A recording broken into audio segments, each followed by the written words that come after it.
So the reason for this video is with the Netflix series Ancient Apocalypse by Grant Hancock, there's been a back and forth about archaeological topics. One of the main critiques made by Hancock is that archaeologists are unwilling to engage with his ideas. Many of his fans seem to share this opinion, so I've been going on to all the social media platforms I have and trying to field as many questions as possible. A few people mentioned that they would like a detail by detail breakdown of Hancock's theories and how those compare to the archaeological record. So that's what I'll be doing with this video. Just to start, a little background on myself. I currently hold a master's degree in archaeology and I'm working towards my PhD. My research focuses primarily on hunter-gatherer populations, particularly in southeastern North America, and I specialize in lithic technologies and more recently, the landscape, its use, and its meaning. These videos will be long and I'll be breaking them down into different parts. For example, the review of the first episode of Ancient Apocalypse will be broken into two different videos. Also, I won't be showing the entirety of the episodes. I'm not really familiar with the copyright laws, and to avoid having the videos taken down by YouTube, I'll be skipping small sections or playing just the audio for some parts. Another critique made by Hancock is that archaeologists aren't open-minded to the possibility of his theories. So what I'll be doing at the end of each episode is I'm going to be sharing what I would need to see to either believe that he has provided sufficient evidence or that it is what is actually going on. And so these will both be through what I think would be either scientific or cultural explorations. During the video, I'll also be giving feedback on what I think about each particular claim he makes. So if he says something like archaeologists can't explain X, I'll be saying what archaeologists know about X, and additionally, I'll be putting in the description of each video the sources that I use for those. I'll also be showing parts of different articles as well, so that way you can see them for yourselves. I think it's something that would be beneficial is in the comment section of each video is that you discuss what you would either need to see to believe Hancock's interpretations are archaeological interpretations and kind of go vice versa on that. I also want to mention that with this first video, it was probably the most difficult. I'll be honest and say that I wasn't really familiar with the site until the Netflix series and people asking questions that I've been trying to field. It's a really interesting site, and while there's been a lot of research done on it and written about it, it is mostly in Indonesian, and I am not a native speaker. So for this, I had a friend who is translate all the articles for me so that way I can get the best understanding as possible. I wanted to make sure that all the information was as accurate as possible, so so that make sure I'm not like promoting any kind of misinterpretations or anything like that. Um, so you may see some articles that are in when I show them that are in Indonesian, and unfortunately I don't have the translations like an English translation for those available. So with that, we can kind of start. Happy? Yeah. All right, bring it up. And take one. How would you describe yourself? How would I describe myself? You've been described as a pseudo-archaeologist, someone Yeah, I who have. cherry-picks your data. Your books are read by millions, but dismissed by academics. Did you know that you were picking a fight with academia? Because there's a lot of people that just don't want to hear this. You have been at the front of the line for decades, and you exposed me to a lot of these controversial ideas that have now been substantiated. Well, I'm Graham Hancock. I don't claim to be an archaeologist or a scientist. I am a journalist, and the subject that I'm investigating is human prehistory.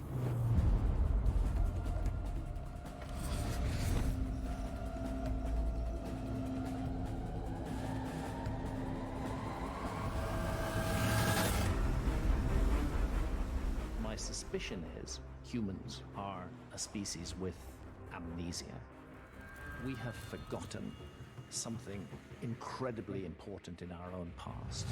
And I think that that incredibly important forgotten thing is a lost, advanced civilization of the Ice Age. So this is kind of the first part I want to discuss. I think it's important to talk about what he means by a lost advanced ancient civilization.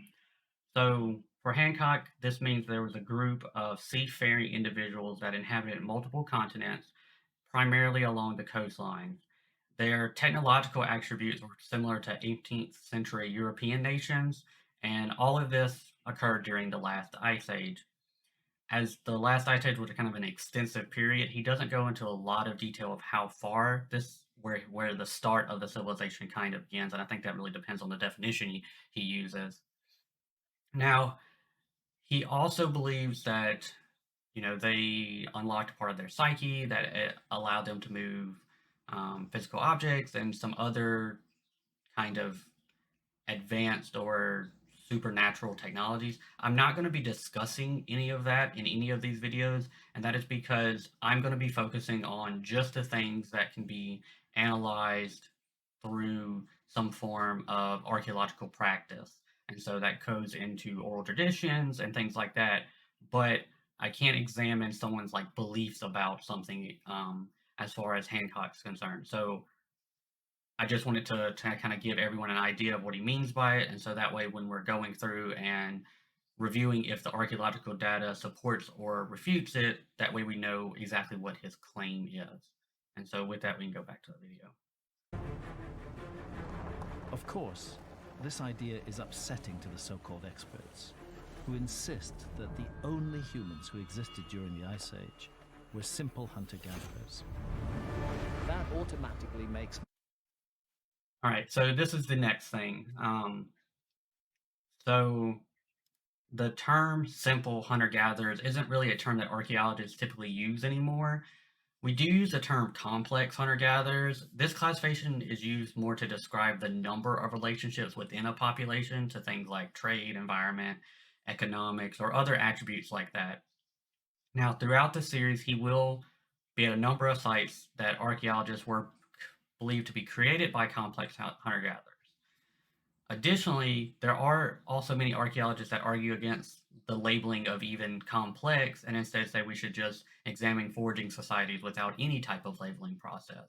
So, for example, we know that the people were hunter-gatherers that switched back to agriculture in the St. Johns River Valley, but they decided that through examining health concerns and examining the cultural lifestyles, that foraging gave them the better life. Now, that group would be considered a complex hunter-gatherer, but I think the most important thing to realize about this characterization is that hunter-gatherer classifications really don't tell us much more than just subsistence practices. So in that case, with that group that went from foraging to agriculture back to foraging, do you think that that group just all of a sudden forgot all the technological abilities that they had before? Were they able to build monuments and then all of a sudden they started foraging and forgot how to use their tool sets, their toolkits that they have been developing for years? The other is kind of hunter-gatherer mobility varies. A group may stay in one area for several months at a time or be completely sedentary throughout the years depending on the environmental resources in the area. So once again, that's just discussing the subsistence practice. If hunter-gatherers can be non-mobile, for instance, then that's just not talking about any type of capabilities they have. That is primarily just about how did they acquire food. And I think that's really important to remember as we go through all of these different archaeological claims where there's a rebuttal against, oh, well, hunter-gatherers did it, or simple hunter-gatherers did it. Well, at that point, we're just kind of really discussing a subsistence practice, not a technological advancement or anything like that. We're just talking about subsistence. We even have examples in the archaeological record. So the one you're seeing here is we can see from studies of people in the Levant pre-Neolithic period that they were practicing land management practices prior to the advent of agriculture. And so these were things like giving land the necessary resources to have the most abundance possible when it came to the seasonal gathering period. So with all of that, I think it's really important that when we get into discussions of hunter-gatherers and everything like that, that we see that there's a huge variation within them, and some archaeologists have labeled some groups as complex, and especially with that example I just noted there, they are actually kind of been classified as complex. So with all of that said, I think it's just really important to keep that idea in our heads as we continue forward throughout this entire series. And I'll be bringing this point up several times because that's one of the major um, critiques or major rebuttals against archaeologists is that they can't just be hunter gatherers that made it. Hunter gatherers aren't capable of something like that. Well, if you're just talking about a subsistence practice, and if you walk outside and there's an abundance of food, why would you want to do agriculture?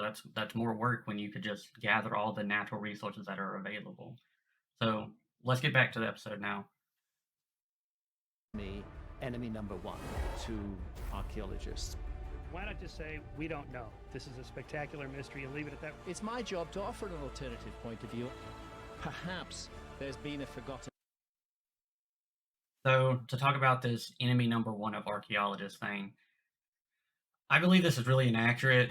Majority of archaeologists that are younger than 35 years old didn't know that Hancock was still around, or didn't know that he was even proposing ideas of a lost ancient advanced civilization. I personally was familiar with Fingerprints of the Gods and a few of the television episodes that he did during the 90s, but I didn't know he was out still trying to actively prove his theories about the ancient civilization.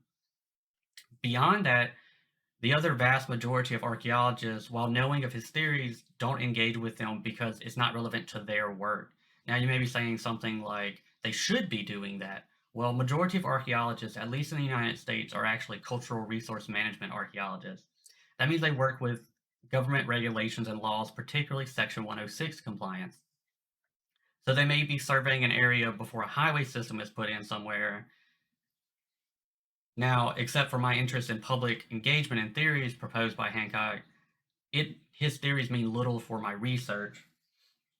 For example, if I'm doing XRF on debitage from an archaeological site to determine that geological source of that material during, say, the Mississippian period in Tennessee, what does Hancock's theory about a seafaring group that only occupied the coastlines have to do with my research?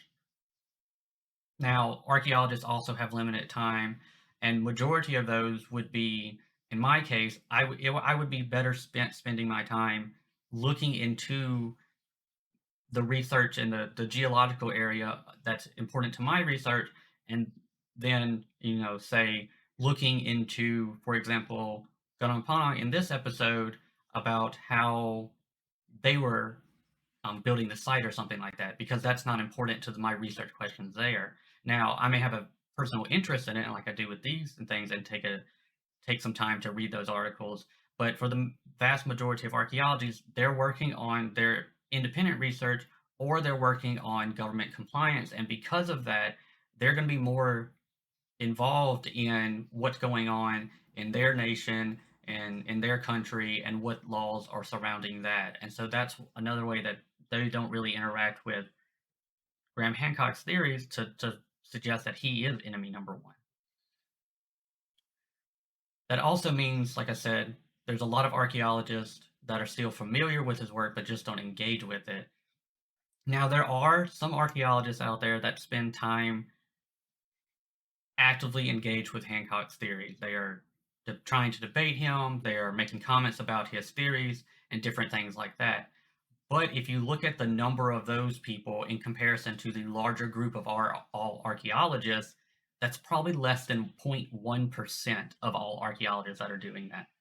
So to say that he is enemy number one for all archaeologists, I think that's an kind of exaggeration, because if you've got a vast majority, over 99% of the archaeologists that either don't engage with him or don't know who he is, how can he be enemy number one? If I were to say who enemy number one was for archaeologists, most would say looters, because that destroys the archaeological record. It destroys people's heritage, it destroys people's history and things like that. And so those would be the people that I think archaeologists would despise the most, are actually looters, because they're actively destroying the archaeological record that we utilize for both protecting sites and for understanding pre-contact or prehistory. So with that, we can kind of get back into his An discussion. episode in human history, but perhaps the extremely defensive, arrogant, and patronizing attitude of mainstream academia is stopping us from considering that possibility and trying to overthrow the paradigm of history.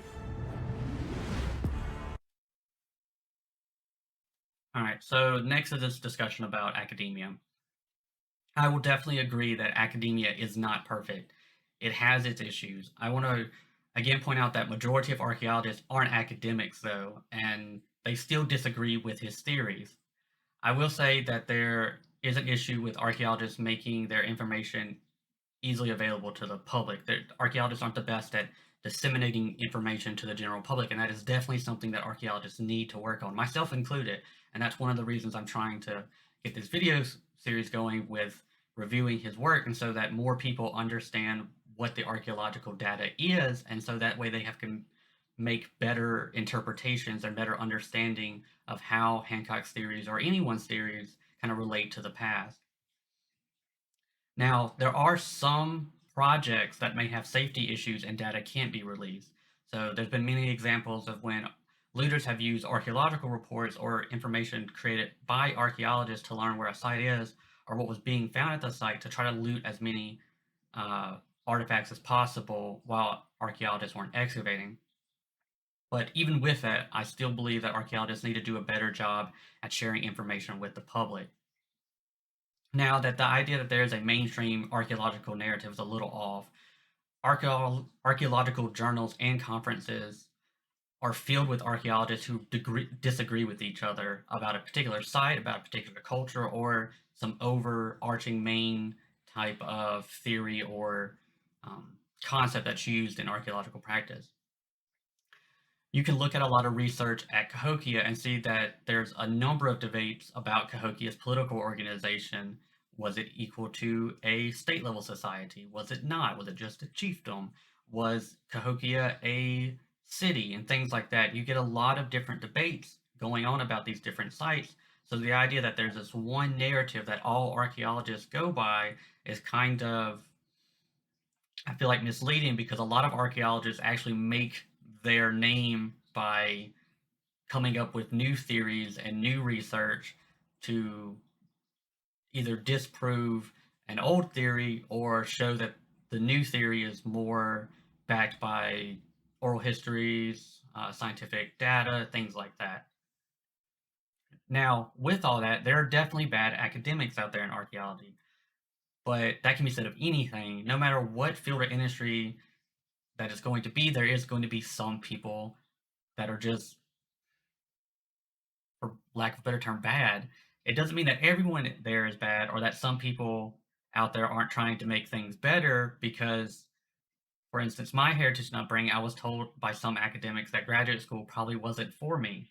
Things like, I'm a first-generation college student, I used to work labor jobs before deciding to go back to school, and that I talk and sound kind of as country as I do, and this is after, me been working on it for a few years and trying to sound more professional for videos like this, for example. But yet here I am. Now, I've also had several academics that have encouraged me and said things that they thought they needed people like me in the field, that my diverse background and different strengths that maybe someone who's only had, a traditional educational system may be lacking, that I can make up for. I still have academics that encourage me to keep going now to this day. There's even been academic archaeologists that have published papers on discussing kind of some of the issues in academia. So with all of that, it's not that all academics are bad, and there's a lot of good people in it, and a lot of the issues that some people have with academia, there's actively academic archaeologists trying to fix those issues. And so with that, I just kind of wanted to discuss that for a minute so that everyone can kind of get a background leading up to this first episode and this kind of the descriptions of the site and everything going on with that. On their own initiative, our hunter-gatherer ancestors suddenly began farming and raising livestock, creating settlements, and eventually cities, until the first civilizations emerged around 6,000 years ago. But new discoveries keep on pushing that horizon back. So this is kind of maybe like the first big claim that he says about archaeology and things like that, and so I want to address some of the things he made. I'll go more into it in a later video, particularly when we're discussing the Levant and things like that, but he says that mainstream archaeologists state that agriculture just kind of emerged all of a sudden. In this case, he's referring to around the time of Göbekli Tepe, yet archaeological data suggests that that isn't the case. And so here we have kind of a table discussing some of the time periods in the Levant, and this is also from the same article that we saw earlier, where they were discussing land management practices for food utilization and things like that. So if you're continuously working on a site and you're going to use that, the foraging people know that that's going to be, a seasonal acquisition area for food, and they're prepping that area so that it can naturally be, beneficial and create surpluses and things like that, then it's not a stretch that over, a few thousand years after that, that they would establish what we consider like traditional agricultural practices. And that's just because, the environment changed. There's different needs and things like that. And if you've already got settlements in places and that's your cultural heritage in that area and things like that, well, if you want to keep ties close to that area, you may have to adapt different types of subsistence practices in order to keep those things going. Next, he mentions cities, and this is another topic where I get into a little bit more in a different video, but I know there's a lot of variation in what's classified as a city, and some archaeologists think, for instance, Poverty Point was a city, while others don't. There's also an expensive literature and debate surrounding what is and isn't a city, and like I said, we'll get into that in another episode. Lastly is the civilization part. He mentions that mainstream archaeology has these specific dates as far as when civilization begins to emerge. I believe he's referring to a state level civilization. Once again, this varies dramatically depending on the definition of what a civilization is and how it's defined. So when he says archaeologists think this, it would be really beneficial if he would tell us which definition he is using. Because, for instance, let's say there's an archaeologist or even anyone that's watching this video that doesn't believe that a group of people have to have a state level society in order to be classified as a civilization. Well, then that pushes the time period back even further, because you're not having certain criteria that must be met. In most cases, archaeologists don't even like using the term civilization, because once again, it depends on the definition that you're using. So in many cases, if an archaeologist does use the term civilization for a group in some type of academic journal, they usually begin kind of in the introduction by defining what they mean by civilization, because otherwise that paper could be heavily refuted because another archaeologist may have a different definition for civilization. And so since this is kind of a big premise throughout all of the episodes, I think it would have been really beneficial if Hancock would have said what he means by city and civilization. So that way you could accurately, judge if archaeologists are correct on this or not, or if the theory that Hancock has about this mainstream narrative that archaeologists have is accurate. But because there are no definitions that have been shared by Hancock about what he means when he says this in this episode, you're just left with possibly. So with that, we can focus on the main part of the video now, which is the site itself. One such discovery has been made here, in Indonesia. On the most populated island, Java, about 4 hours south of Jakarta, near the village of Karya Mukti.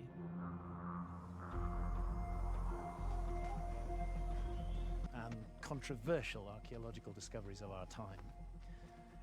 The initial evidence has utterly confounded mainstream archaeologists because it calls into question everything they've taught us about the prehistory of humanity.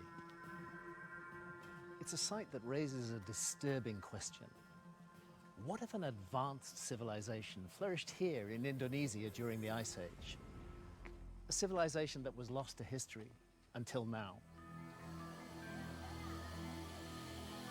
This is Gunung Padang.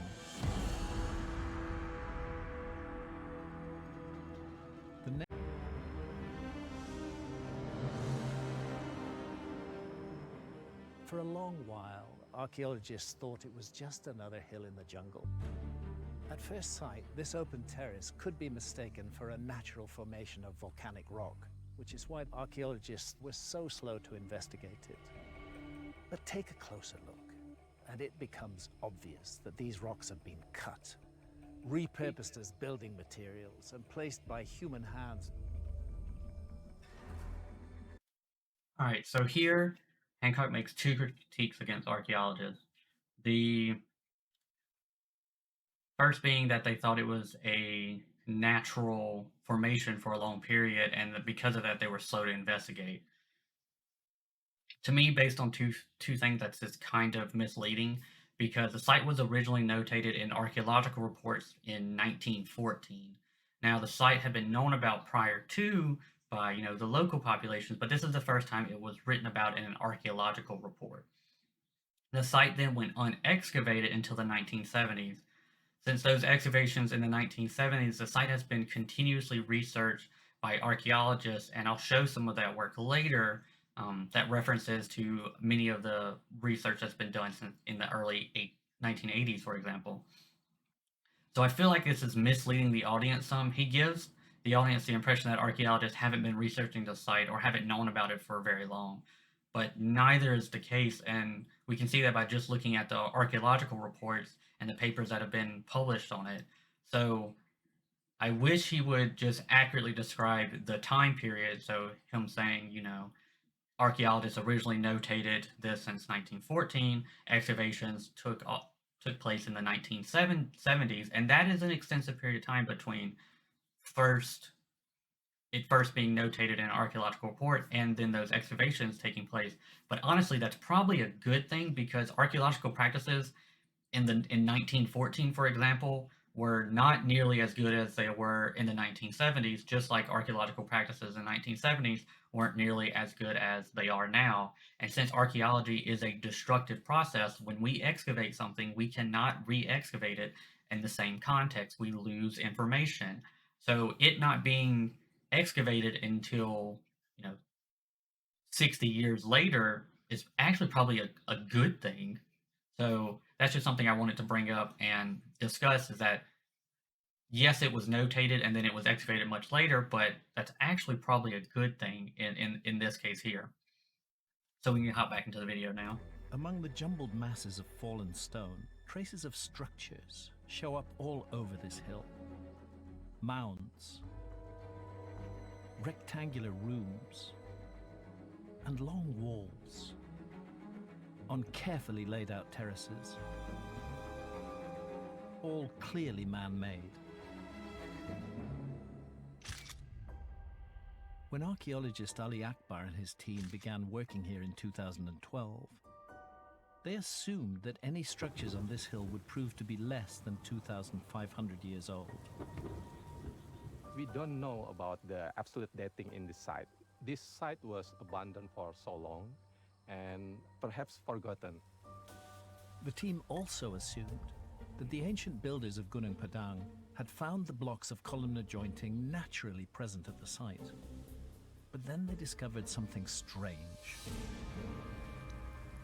The columnar joint is imported from another region, from another location. That means that every one of these blocks, up to 50,000 of them, and each weighing up to 1/3 of a ton, were carried up this hill. All right, so there's a few claims here.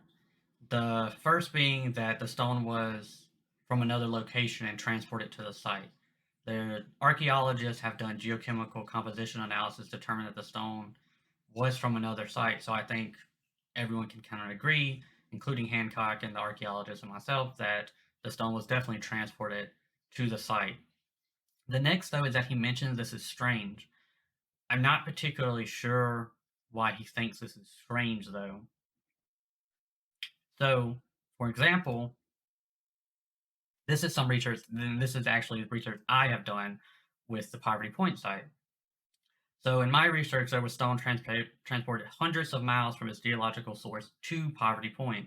And we can see this in other examples throughout archaeology, in people transporting stones hundreds of miles to a significant site for various reasons. Both hunter-gatherers and agricultural groups did this. So I don't really believe that it's fair to say that it was strange when we see it throughout the archaeological record. And then the last was that the stone was carried up the mountain. Archaeologists actually believe it was transported up the mountain using a pulley system. Now, some stones may have even been carried, of course. You can't rule out that all of the stones were transported using a pulley system. And so I think it's important to still note, as Hancock did, that at least some of these stones were probably transported by hand up to the top of the site. So we can jump back into it now. When Dr. Akbar's team first surveyed the site, they quickly found evidence that humans had been present in what's called a cultural lair, but not where they expected. We are very surprised that this site consists of two cultural layers. The first layer on the surface, it's from 500 BC. But at 4 meters depth, we found another cultural layer. It is from 5200 BC. It is very surprising. We are very shocked. It is very old.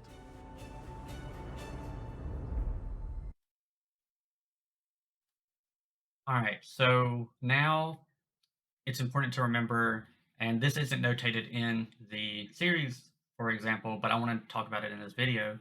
Dr. Akbar and other archaeologists have differing opinions about the site and when it comes to these cultural layers. Not so much the dating of them, but what occurred on the site during these two time frames. So we can look at an archaeological report here and see the 5 terraces that are kind of make up Gunung, Padang, and the stairway that kind of gets discussed later. The debate comes from about which period these terraces were constructed. So one argument is that Terrace 1 and Terrace 2, the lower two and the largest two, were constructed from the later cultural period. So that's the one that dates to back 7,000 years ago. The reason for this is because they haven't been able to find any pottery from the excavations on the site on those 2 terraces. Now later, they found pottery, plain pottery, which is undecorated pottery, that has been found on Terrace 3, 4, and 5. And those match the dates of the 500 BC. And so there's an argument that the first 2 terraces may have been made 7,000 years ago. And then 2,500 years ago, the other 3 terraces were made. And we see that in a lot of different cultures that, you know, at one point a site is made and then later the site is built upon by you know, the descendants of that group. But that's not to say that that's the answer.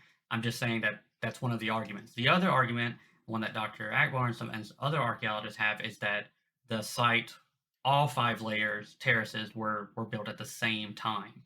That they all date back, and then the site's just been used several times through that period. So I also just want to look at some of the excavations so that you can see what the excavations on the site look like.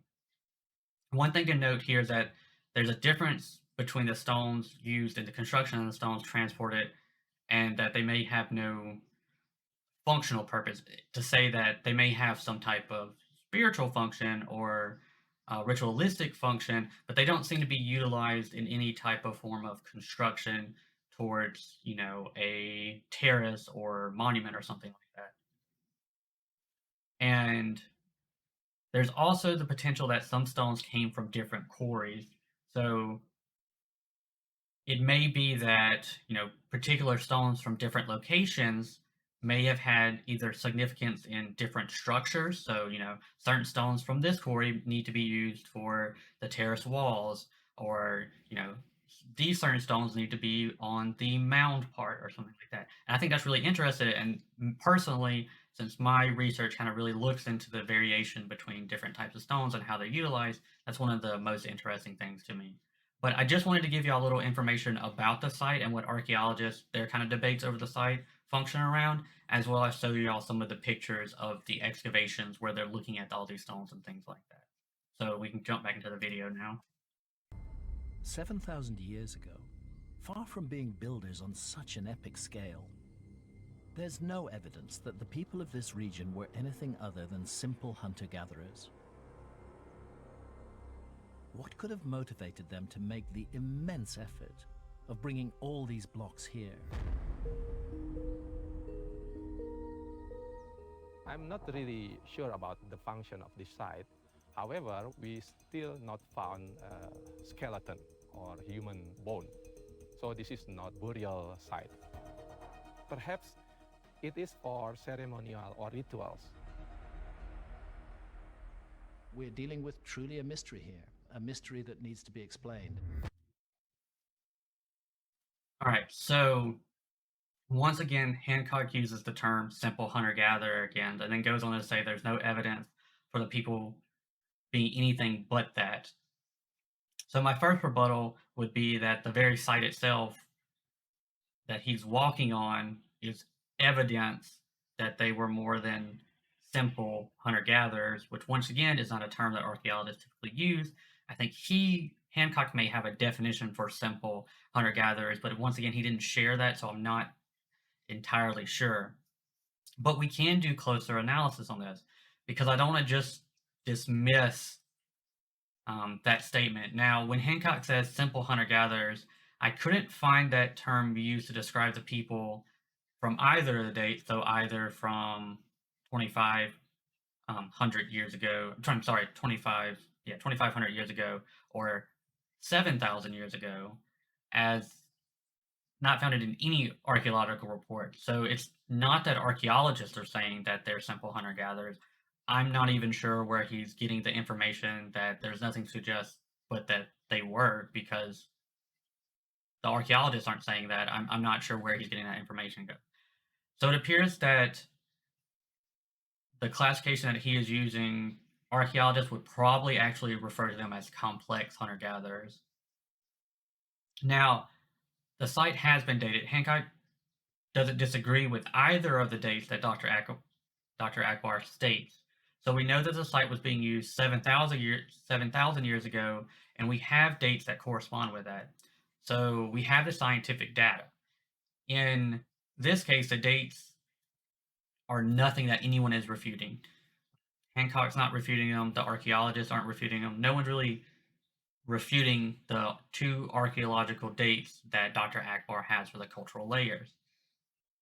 And then there's the physical evidence on the site itself. Why is it being questioned then that the people of that period couldn't construct it, or couldn't possibly have constructed? We have the dates that everyone agrees on, even Hancock himself. We have the artifact assemblages. We have any type of scientific analysis for the dates and for where the stones come from, the geochemical analysis. So we have at least 3 lines of evidence that support that these people could create this structure at that time frame.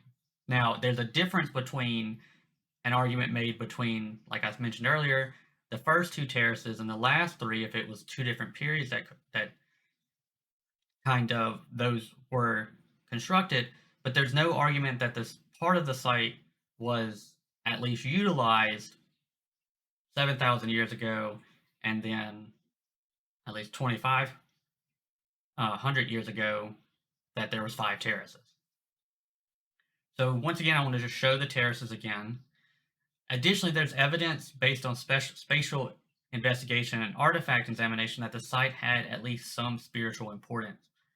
On the second terrace, that area was kept kind of routinely cleaned, and there are artifacts and spatial alignments on the 5th terrace, so that's the terrace at the very top, and that terrace may have been actually the most significantly important part of the site, at least as far as like spiritual importance goes. The other functions for the other terraces are a little more difficult to understand, though I do believe that each section was used for specific reasons and things like that. And there's archaeological evidence for that, but those particular reasons of what that reason was for that terrace, creation or things like that isn't known. It's just known that there's variation seen on each different terraces, that they may have held different roles for the people. Now, what is so cool to me is that this shows that at least 7,000 years ago, that this site had spiritual significance. So that would mean that at least at 7,000 years ago, 2,500 years ago, and now that this same location has spiritual importance. And that is just like so cool to me, that there's an extended period of time where the people in this area, the local population, has held this as a sacred location. And that's just like so like astounding to me. And it's really hard for people to concept of how far back 7,000 years ago. So just take a minute to think about your great great grandparents and what life was like for them. Think about what it was like when they were born, when they were growing up as kids and everything like that. Now, put that into perspective of how long 7,000 years is.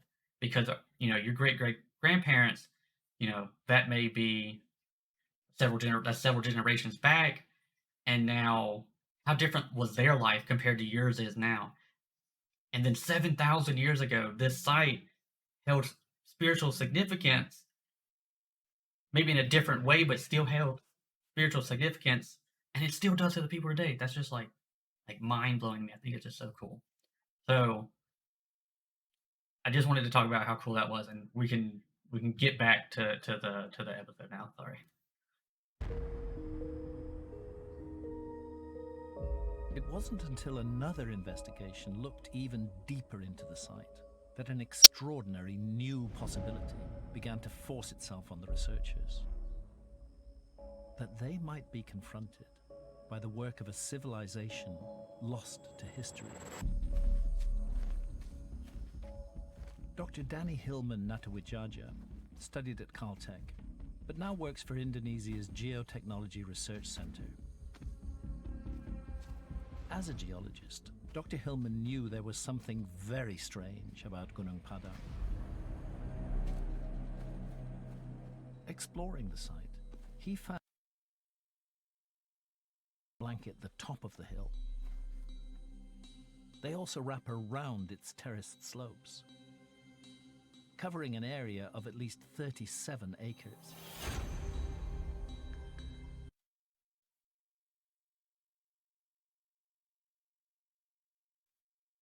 So I think this is really important. We'll kind of get into it in just a minute, but it's that not just the terraces, but other parts of the site. So he's not discussing the terraces, even though that part of the clip actually shows him against the wall of a terrace. He's not actually talking about the terrace when when Dr. Hillman is discussing his theories about the site.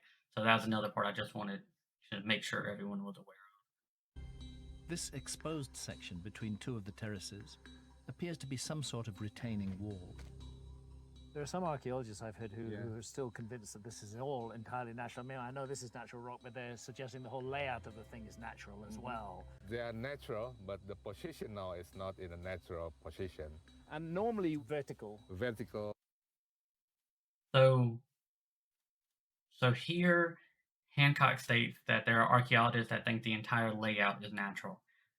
I don't know if he's discussing the terraces and the retaining walls that Dr. Hillman is proposing, and I wish he would have said that, because without stating that, it almost kind of gives the impression that he's saying that archaeologists are thinking all of the site is potentially natural, but I couldn't find any archaeologists ever saying that. What I did find is that research papers in the 1980s, at least, have argued that the site could constitute a step pyramid, which is important later because that's before any of Dr. Hillman's research. And so already in the 1980s, we see that archaeologists are making the kind of argument that Gunung Padang constitutes a step pyramid. The context of the argument is kind of left out, so I don't want to say it was intentional or anything like that, because I know there's a lot of editing that goes on with these Netflix series and everything like that. But Hancock's statement that archaeologists just think it's natural is only correct if he's talking about sections of Dr. Hillman's research. If he's talking about all of Dr. Hillman's research or all of Gunung Padang, then I could not find a single archaeologist that have ever said that it's all natural. So it could have been just because of editing and things like that we don't know the exacts of Hancock's arguments, but that's just something I wanted to say so that way everyone is aware of what kind of archaeologists think about the site and things like that. So we can get back to it now. Yeah, And here it's laid on its side. And also it's not cut like this. Yeah. Here, always cut into like 1 and 1.5 meters. Right. There's something else unusual that Dr. Hillman noticed. Between the blocks. The natural position, there is no ground mass in between. It will be very tight together. But here, in between these columnar rocks, there is a mortar that holds them together, just like cement. The thickness is like 5 centimeters, and it's very consistent. Right. So they're kind of leveling out the construction blocks with the mortar between them, put there deliberately by human beings as part of a construction process. Yes.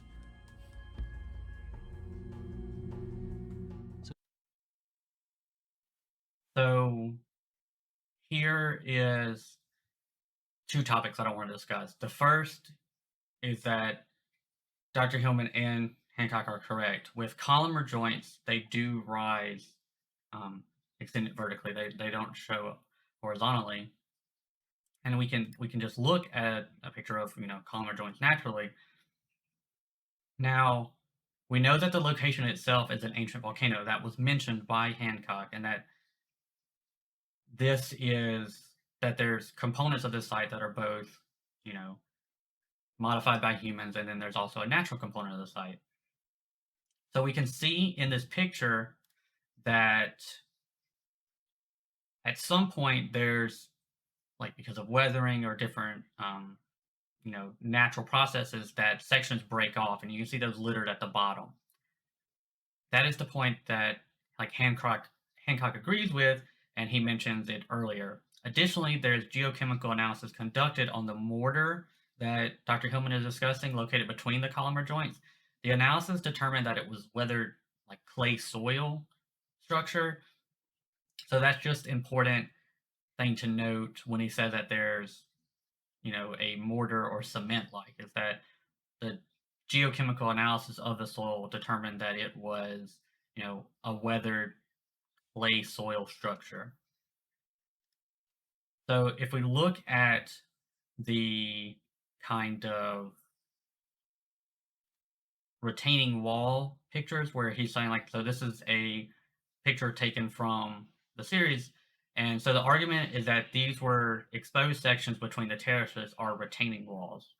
So we'll see it in a little bit about this artist's reconstruction, and that there was mortar placed in between the columnar joints and the retaining wall. So already we can see, if you just look behind Dr. Hillman, that there are sections with no soil in between them that are, on the same, elevation as the section that he's looking at now. Now, if we look below and above Dr. Hillman and Hancock, we see both vertically and horizontal stones. So there doesn't seem to be any type of uniformity that would suggest that it was retaining walls, because we see that uniformity with the terraces. So it's important to remember that when evaluating the validity of Dr. Hillman's claims, that you see some type of building pattern. But if we're just looking at an actual actual shot from this episode of Ancient Apocalypse, we can see that the stones are kind of all over the place in different directions. You go, oh, well, they've been moved. Well, then there needs to be an argument to explain why the retaining walls that Dr. Hillman is proposing have been completely and utterly, put in different positions, both vertically, horizontally, why some stones have mortar in between of them, and while others don't, while the terrace walls that didn't occur for. So there needs to be some type of explanation, or at least for me, to explain why we have this kind of, destruction or misalignment or no uniformity with the retaining walls, but we do with the terrace walls. There needs to be some explanation for that. And currently, I haven't seen that in this episode of the reasoning for that. Danny Let me began get to back to investigate that. this, and this is where the surprises began to appear. What Dr. Hillman started to realize as he put together all his data was that Gunung Padang is much more than just a hill. This is the ancient site of Gunung Padang. The north side features a stairway, climbing more than 300 feet until it reaches the first of 5 terraces. Over an area about 490 feet long by 130 feet wide. The entire hill is ringed by retaining walls of columnar basalt. Using an estimated 50,000 blocks, it's a massive terraforming project that remodeled a volcanic hill into what can best be described as a step pyramid.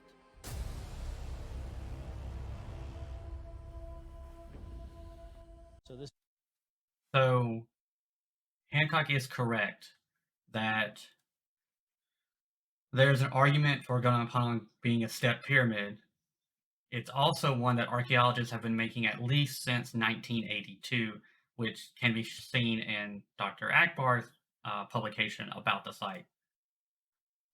So the theory proposed by Dr. Hillman were actually investigated by a group of over 30 researchers. This wasn't limited to just archaeologists, nor was it limited to just academics.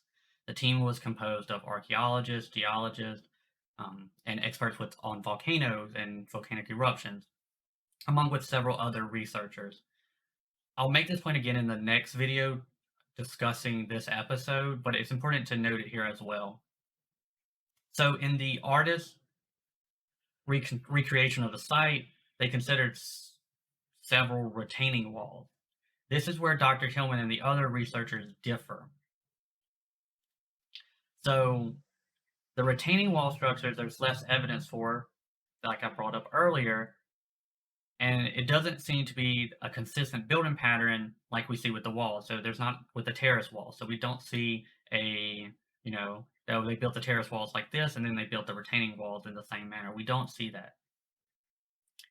That doesn't mean that some of the stones could not have been moved by humans using the site, or even ones that came from different regions that were, placing the stones in certain locations. It's just that they aren't convinced that they are a retaining wall structure. Once again, remember that the stones were incorporated into mounds. Hancock mentions that at the beginning, that sometimes these stones were just placed as part of being like more of a mound structure than any type of retaining wall. So if we look at the terraces again, this is the argument for a step pyramid. It's these 5 terraces going up. That is the argument that you could see cited in Dr. Akbar's paper, that this is a step pyramid because you still have these larger bases gradually going higher and they're getting smaller. So this is the argument for the step pyramid by archaeologists. There is no retaining walls in their kind of debates about or arguments for it being a step pyramid.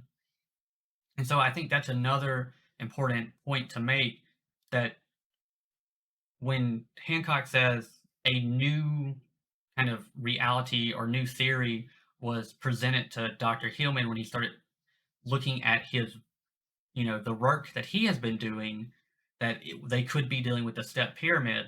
Well, archaeologists have been making that statement since 1982, which is much before Dr. Hillman began his research. So I think it's really misleading to say that Dr. Hillman is the one that proposed that it's a step pyramid, because what he is actually doing, Dr. Hillman is proposing that it is a step pyramid with retaining walls that are part of this step pyramid structure, where archaeologists are saying Gunung Padang is a step pyramid based off the terraces.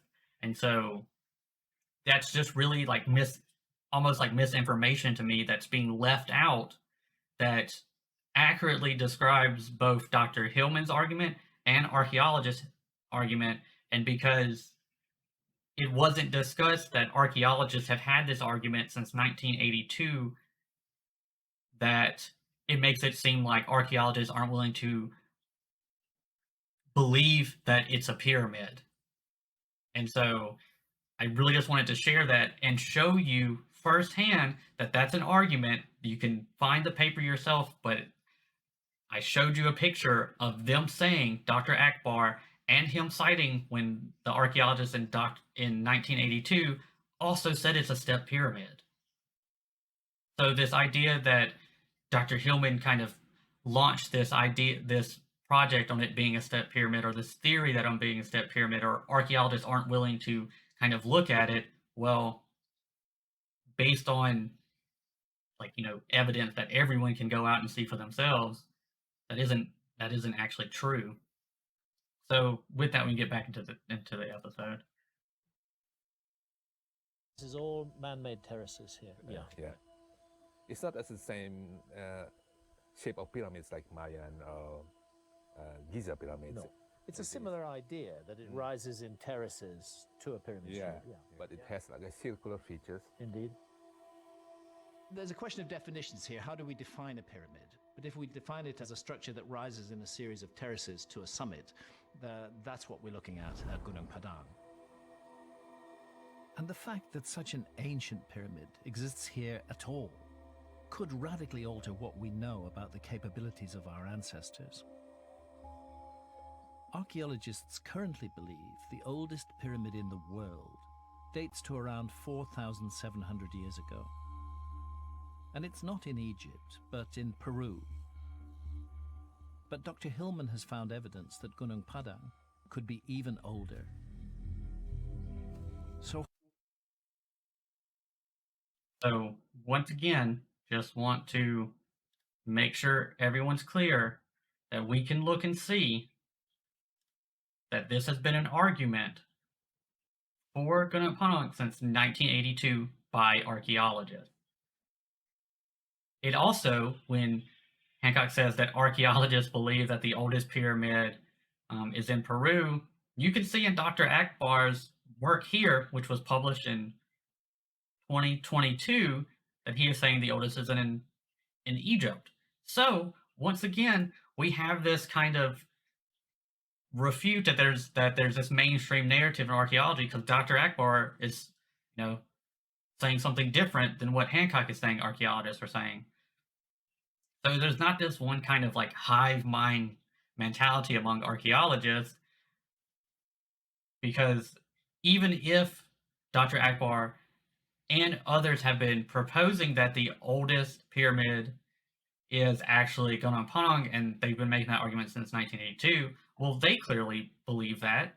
But Hancock says, well, archaeologists think the oldest pyramid is in Peru. Well, that's archaeologists disagreeing on this against this mainstream narrative right there, because you're seeing the evidence right now. Like I'll show it again so we can actively look at it together, that archaeologists have been making the argument that Gunung Padang is actually the oldest pyramid since 1982. So the thought that there's this mainstream narrative, this hive mind that is everyone is in agreement with all these sites and all these kind of structural creations and when they were established and everything like that, just kind of falls out the window if we just look at this one publication right here.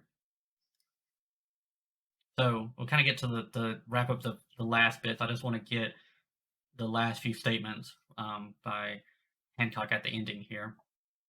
How old is it really? Who built it? And why? So those are going to be the kind of discussions in the next episode I really want to get into. So, but this is going to be where I stop this review for this first episode of Ancient Apocalypse. I'll have the rest of the video. I'll have the rest of the episode in the second video where I discuss everything relating to the geological work and all the things like that. As I mentioned before, I want to discuss the major claims of the episode and discuss what I would need to see to feel that there is sufficient evidence for the claims. So we can review a few things about this video and the major claims proposed by Hancock or Dr. Hillman. One being that the site should be considered a step pyramid. I definitely believe that. It doesn't have, a base going all the way around it, but it does have a terrace that slowly comes up, and then they use the natural or even modified the natural environment to hold these terraces. So I definitely think there can be an argument that this is the first step pyramid. But depending on how you want to define pyramid kind of goes into the debates about it. And archaeologists agree, at least, since the 1980s in Indonesia and Dr. Akbar now and all that, that this could definitely be the first step pyramid. Now, I think this is ultimately going to come down to how an archaeologist individually defines pyramid or step pyramid, just like I mentioned earlier with things like a city or a civilization. Depending on how you define it, depends on what falls into that category. So if you just say that, like Hancock described earlier, that it was, a structure that slowly rises to, from a larger base to a smaller top, then yeah, I definitely think if you use that definition, then Gunung Padang there's a strong argument for it being a step pyramid. Now, the other major claim was about the retaining wall structures, and that was shown as the recreation kind of imagery that we saw in this episode. I believe that there's still a lot of evidence that need to be found for this, and a lot of that can be done through comparison studies on sites where we know those like retaining walls exist. There are many areas along the entirety of the site that Dr. Hillman is suggesting that these retaining walls were.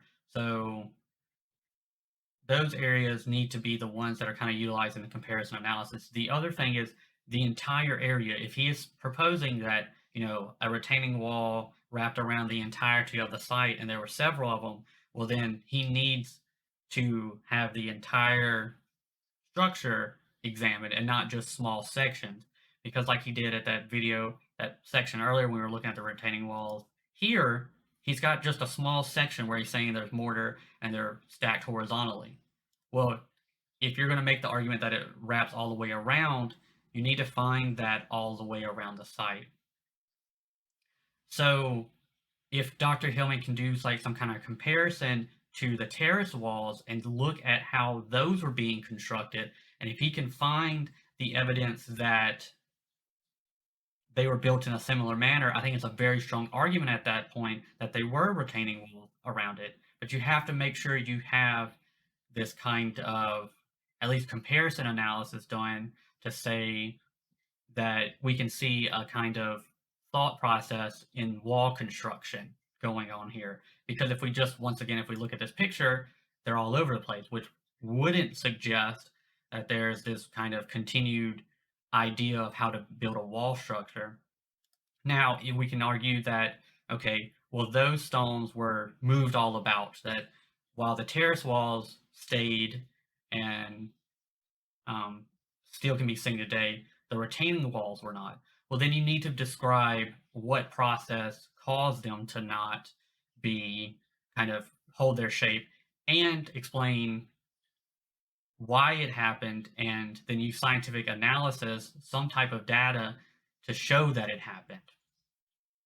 So those are the things that I would need to see for me to believe the claims from this episode, or at least the first half of this episode. And I think it's really good that we keep, when we examine these sites, we keep a much broader range of information on when we're giving, either validation or criticism to the theories that are being proposed.